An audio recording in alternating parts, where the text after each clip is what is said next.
बुद्धि कभी अपने से ऊपर आपको जाने नहीं देती है। बुद्धि अपना जमावड़ा नीचे स्तरों पर रखने देती है तुम्हें।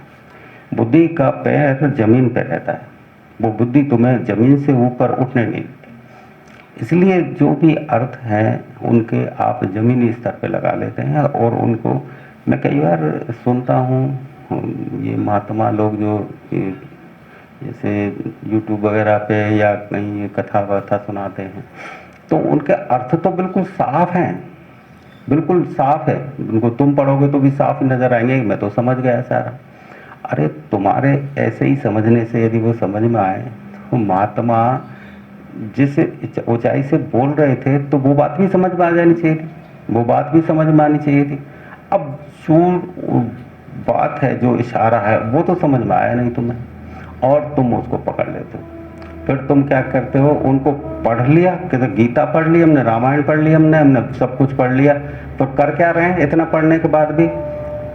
बस फिर वही चक्कर लगा रहे हैं। कोई परिक्रमा में जा रहा है, तो कोई मंदिर में जा रहा है, तो कोई जा रहा है कि भाई हमारे लड़का नहीं है लड़का हो जाए, हमारा व्यवसाय नहीं है व्यवसाय हो जाए, हमारे ये नहीं है वो नहीं है।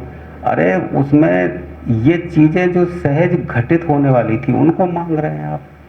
जो तुम्हारे जीवन के साथ थी, तुम्हें बुद्धि दी, बुद्धि से तुम व्यवसाय कर सकते हैं, तुम्हें हाथ पैर दिए, तुम चल के दूसरी जगह जा सकते हैं।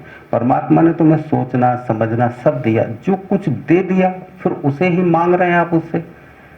भगवान यदि उपस्थित हो, वो तुमसे कहें कि मैंने तुम्हें बुद्धि दी है, क्या तू कमा नहीं सकता था, तू पढ़ नहीं सकता था, इसी को मांग रहा है तू। तेरे पास में जो भी कुछ तू मांग रहा है, क्या तू खुद नहीं कर सकता था उसे? बोलो, तू यदि थोड़ी कोशिश करता तो तुझे बोले। तो भगवान ने ये सारी चीज़ें इसीलिए तो दी कि इस जमीन पे, इस धरती पे आप रहने के लायक बने, अच्छी तरह रहें, खाएं पिएं, वही मांग। फिर आपने गीता पढ़ा तो क्या उद्देश्य समझा उसका? रामायण पढ़ी तो आपने उसकी ऊंचाई कहाँ समझी? वेद पढ़े तो ऊंचाई समझी क्या? आप तो भीख मांग रहे हैं, भीख का कटोरा हाथ में। जहाँ आपको शहंशाह बनना था, जहाँ आपको बादशाह बनना था, आप तो भिखारी बने घूम रहे हैं। तो ना आपने गीता समझी, ना फिर रामायण समझी। तो इसका मतलब क्या था?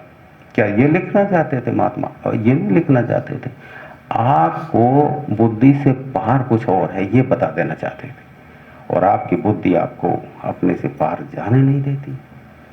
तो फिर आप वहीं रह जाते हैं, फिर वही दुख, फिर वही कलेश, फिर वही चिंता, फिर वही टेंशन, फिर वही।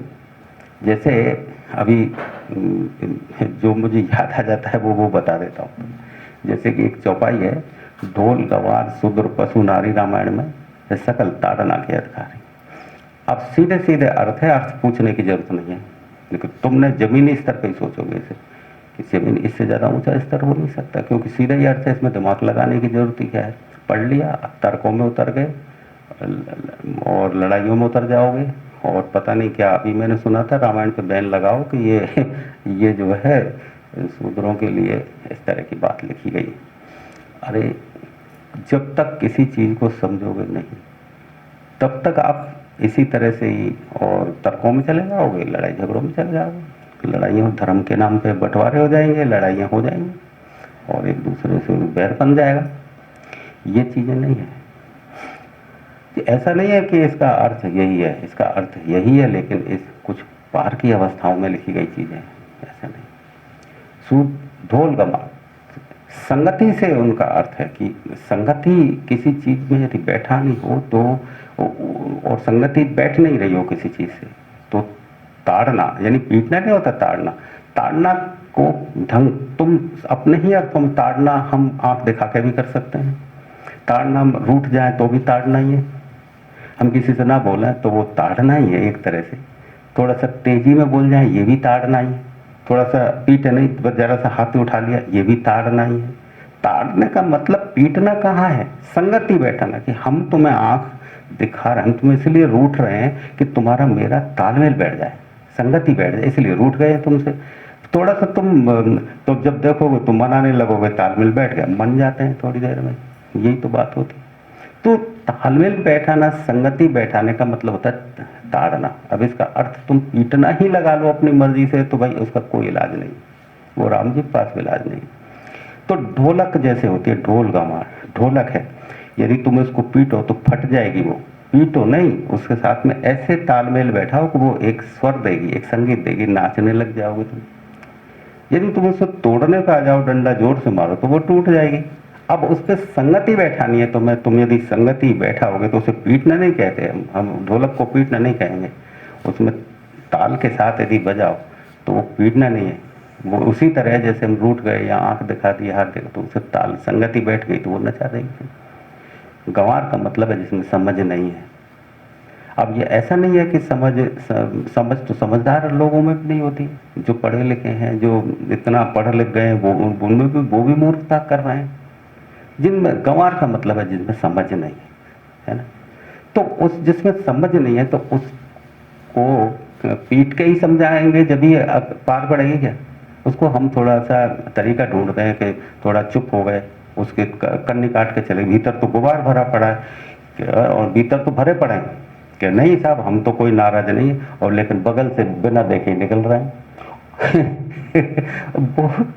तो ये ताड़ना के कई स्वरूप होते, कई तरीके होते हैं। तो उसमें ताड़ना में तो जो समझ नहीं है उसमें तो हम उसको थोड़ा सा अपने ढंग से संगति बैठाने का तरीका ढूंढ लेते हैं। तो गंवार का मतलब गंवार नहीं जिसमें समझदारी नहीं। हर एक आदमी में ऐसा नहीं होता, किसी में किसी चीज़ की समझदारी है, किसी में किसी चीज़ समझदारी है। तो उसको थोड़ा संगति बैठाने के लिए हम थोड़ा सा कोई उपाय ढूंढ लें। ये शूद्र पशु तो आप जानते ही, ढोल गंवार शूद्र। ढोल गंवार शूद्र, शूद्र का मतलब है जो जीवन के प्रति उदासीन है, जो जीवन को जानने को उत्सुक नहीं है, जो बिल्कुल ही उत्साह खो बैठा है जीवन के प्रति, वो शूद्र है। शूद्र का मतलब जाति नहीं होता बेटा, तुम सोचो कि ये जाति से ये शूद्र है।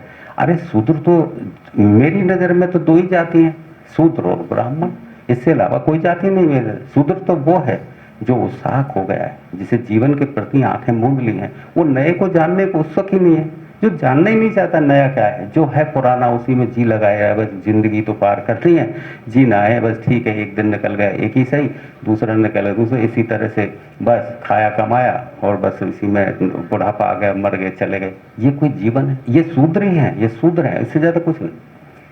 और ब्राह्मण वो है जिसने उत्साह दिखा लिया और जो जीवन के प्रति लालायत है, प्रतिपल नए को जानने को उत्सुक है, वो ब्राह्मण ही है। जाति से मत लो इस चीज को, तुम जाति वाति कुछ नहीं, जाति तो तुमने तुम्हारे हिसाब से कुछ भी बना ले, इसका कोई मतलब नहीं है। नहीं समझे बात? बुद्धिमान आदमी तो हर जाति में हो सकते हैं। ऐसा नहीं है कि तुम शूद्र और ब्राह्मणों में भी तुम देखते नहीं, कोई दिन के ही नहीं, कोई काम के ही नहीं, क्या कर रहे हैं ब्राह्मण तुम देखो, ये तुम खुद देखो, तो मेरे कहने से क्या होगा। तो ऐसा नहीं है कि ये आदमी का बंटवारा तो तुम लोगों ने किया है, महात्मा नहीं करते बंटवारा।